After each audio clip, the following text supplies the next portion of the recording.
မျက်နှာမဲခြေတန် မိုးရနံ့သိမ့်ပြန်နေတဲ့နေမီတစ်ခုရဲ့မှောင်ရိပ်တွေအောက်မှာကလေးဘဝရဲ့ကြောက်စိတ်တစ်ခုဟာထာဝရကပ်ပါလာခဲ့တယ်ဖြူကရန်ကုန်သူဖြစ်ပေမယ့်အဖေအကြောင်းပြုပြီးနေမှာကြီးပြင်းခဲ့ရတာပါအဖေကအစိုးရဝန်ထမ်းမှုဖြူ3နှစ်သမီးအရွယ်လောက်မှာပဲနေပြောင်းလာတာပြီးတစ်ဖက်ကန်ကိုပေါ့အတိအကျပြောရရင်တော့ညံချေတော့ဆက်ယုံတီရှိရကိုပါပဲ စက်ယုံရဲ့အနီးနားမှာတော့ညောင်ချေတော့ရွာဆိုတာရှိတယ်တိတ်လဲနီးမနေပါဟုတ်အဲ့ဒီရွာကိုအစွဲပြုတ်ပြီးဆောက်ထားတဲ့စက်ယုံတွေမို့ထင်းရဲ့ညောင်ချေတော့စက်ယုံဆိုပြီးအလွဲပဲခေါ်ကြတာပေါ့နော်အကြီးစားစက်မှုလက်မှုပေါ့ပြောရရင်ရွာရဲလို့တော့လည်းမဟုတ်ဘူးလိုင်းငန်းတွေကိုတောထဲမှာပဲဆောက်ထားကြတာစက်ယုံကလည်းအဲ့ဒီတောထဲမှာပါပဲလိုင်းငန်းတွေနဲ့စက်ယုံကလည်းနည်းနည်းတော့လှမ်းတယ်ထားပါတော့ပြောချင်တာကတော့ဘဝမှာတစ်ခါပဲအချောက်ခံရဘူးတဲ့တရေအကြောင်းပါအဲ့ဒီအတွေ့အကြုံကဖြူဘဝတစ်လျှောက်လုံးညဘက်တိုင်းခေါင်းထဲမှာဆွဲနေတဲ့ကြောက်ရိပ်တစ်ခုလိုပဲအဲ့ဒီလိုနဲ့ဖြူခွန်တတိုင်းအရွယ်လောက်အရောက်မှာဒီကိစ္စကိုကြုံခဲ့ရတာဖြူတို့နေတဲ့လိုင်းကန်းကနေစက်ယုံကိုကြော်ပြီးဆက်သွားတဲ့အခါသစ္စာဝါဒီဘုံကြီးကျောင်းနဲ့ဖျားစီရီရဲ့နောက်ပြီးစင်းထူတော်တွေလည်းရှိတယ်အပတ်စဉ်တနင်္ဂနွေနေ့ဆိုအမေရဲ့လိုင်းငိုင်းတွေကအမကြီးတွေအပြိုတွေစူးပြီးအဲ့ဒီဖျားစီရီလေးမှာဖျားပန်းတွေအမြဲသွားကတ်ပေးနေကြပေါ့အဲ့ဒီအတွက်ကိုလည်းအလူရှင်တွေကတတ်နိုင်သလောက်ပါဝင်ပေးတဲ့အတွက်အဲ့ဒီအလူငွေကိုဖြူတို့တငယ်ချင်းတွေကလိုက်ကောက်ခံပေးရတယ်အလွယ်ပြောရရင်တော့ဆရာကြီးတတိုက်ကအပတ်စဉ်ပန်းဖို့လိုက်ကောက်ခံပေးကြတယ်ပေါ့နော်အဲ့ဒီနေ့ကဖြစ်ချင်တော့ညနေဆောင်ပဲပန်းဖို့စကောက်ဖြစ်ကြတယ်နဲ့တဖြည်းဖြည်းမှောက်လာတယ်အဖော်တငယ်ချင်း3-4ယောက်နဲ့တွားကောက်ပေးရမယ့်အိမ်တွေကအောက်ဖက်လိုင်းတွေမှာနောက်ပြီးအရက်ဆိုင်လို့ခေါ်တဲ့အိမ်တအိမ်ကူလည်းဖြတ်ပြီးတွားကြရအောင်မယ်ပြီးမှအဲ့ဒီအိမ်ရှိလမ်းကနေကုန်းစင်းလေးအကင်ဆက်ပြီးဆင်းသွားရမှာအရက်ဆိုင်ကအပေါ်လိုင်းခန်းတွေထဲမှာအစွန်ဆုံးမှရှိတဲ့အိမ်လူမနေပဲအရက်ဆိုင်ကြီးဖွင့်ထားတာအဲ့ဒီအိမ်ကတရေချော့တယ်ဆိုပြီးနာမည်ကကြီးနေတယ်ဖြတ်သွားရမယ့်လမ်းကလည်းကျင်းလွန်းတော့တယောက်ချင်းစီသွားကြမှပဲရမှာလေ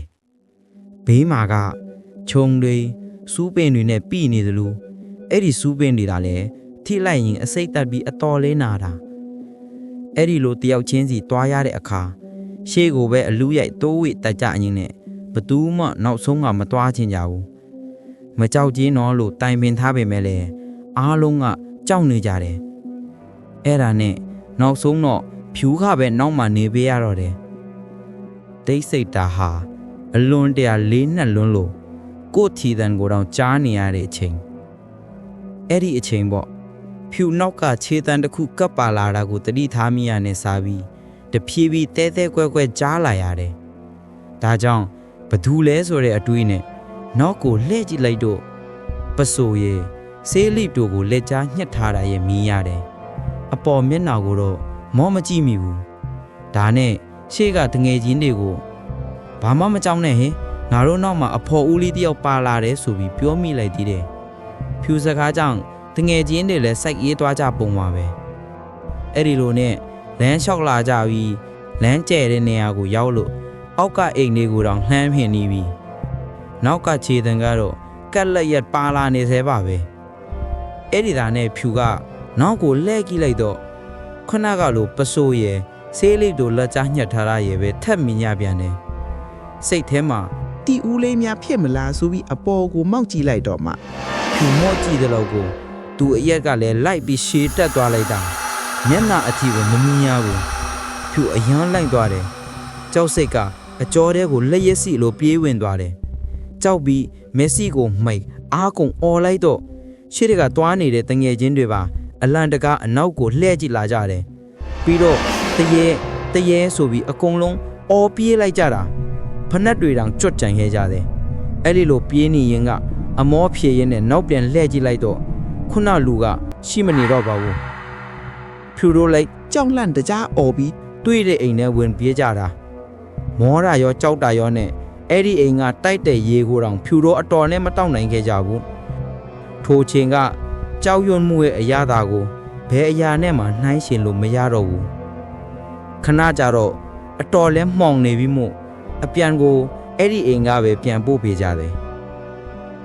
ဒါပေမဲ့ခုနနေရာကိုပြန်ဖြစ်သွားရမှာကိုဖြူတို့အားလုံးကြောက်နေကြတာပါသူ့မျက်နှာကိုမမြင်လိုက်ရတာကပဲဖြူတို့ကံကောင်းတယ်လို့ပဲဆိုရမလားပဲအဲ့ဒီကိစ္စတွေဖြစ်တဲ့နောက်ပိုင်းအဲ့ဒီမှာနေရတဲ့ကာလမှာမိုးချုပ်ပြီးမှောင်လာမှတော့အလိုလိုကြောက်နေမိတယ်အိမ်ရင်လဲအမြဲတမ်းအခန်းမီကိုဖွင့်အိပ်ရတယ်သူကပဲသူ့မျက်နှာကိုမိုးမကြည့်အောင်လှုပ်ထားလားဒါမှမဟုတ် ဖြူကပဲတိတ်မကန်နိုင်နေလားဆိုပြီးပြန်တွေးကြည့်မိတယ် နှစ်တွေကြာလာပြီးအရွယ်ရောက်လာပြီမဲ့လဲထိုတိတ်ဆိတ်တဲ့အညာရဲ့ကျင်းမြောင်းတဲ့လဲမှာဖြူနောက်ကနေကပ်ပါလာခဲ့တဲ့မျက်နှာမဲ့ခြေတံကိုဖြူဘဲတော့မှမမေ့နိုင်တော့ပါဘူးအခုအသက်အရွယ်မှာထိုဖြစ်မျိုးထက်ကြုံရရင်တိတ်ပြီးကြောက်မိမှာမဟုတ်ပေမဲ့ထိုကလေးဘဝအရွယ်ကသာထိုလူမျက်နှာကိုတိတိပပမြင်ခဲ့ရပါလျင်ဖြူရဲ့ဘဝရဲ့မှောင်မိုက်တဲ့အရေးတွေဘလောက်သင်းပိုများသွားမလဲဆိုတာ တွေးကြည့်လို့တော့မရဲတော့ပါဘူး